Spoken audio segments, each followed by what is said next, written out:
14 বছরের প্রতিটি সময় আমি আমার পরিবার নিয়েছিলাম, আমার সহকর্মীরা নুহাশপল্লীর সবাই মিলেছিলাম। এর বাইরে সরকার রাষ্ট্র কারো কাছেই আমার কিছু চাওয়ার নাই, আগেও চাওয়ার ছিল না। হুমায়ুন আহমেদের জন্মবার্ষিকী বা ওনাকে নিয়ে কিছু পালন করবার আশা ছিল, এখন কোনো আশাও নাই, কোনো চাওয়া নাই কারো কাছে।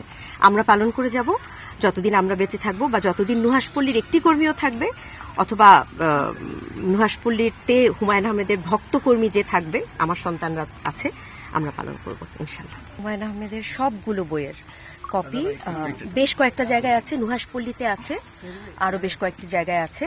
আর সর্বসাধারণের জন্য উন্মুক্ত কোনো লাইব্রেরি এখনো করা হয়নি। আমাদের বাংলাদেশের মানুষের তো আসলে একটু স্বভাব খারাপ, সর্বসাধারণের জন্য উন্মুক্ত 1-2 বার করার চেষ্টা করেছিলাম। এরা বই নেয়, বই ফেরত দেয় না।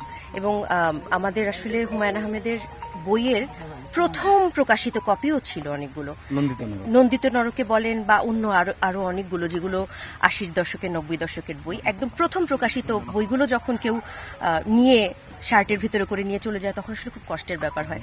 সেটা সর্বসাধারণের জন্য উন্মুক্ত করার পরিকল্পনা এখনো নেই। আমার মনে হয় হুমায়ুন আহমেদের যারা ভক্ত, যদি কেউ সত্যিকারের ভক্ত হন, তিনি নিজে সংগ্রহ করে নেবেন। তবে আমাদের কাছে 5 কপি করে সংগ্রহ আছে। আমার বাড়িতে আছে, এখানে নুহাশপল্লীতে আছে, আরো 3টি জায়গায় আছে সংরক্ষিত। স্কুলে আছে, শহীদ স্মৃতি বিদ্যাপীঠ, এবং আরো 2টি জায়গায় সংরক্ষিত আছে।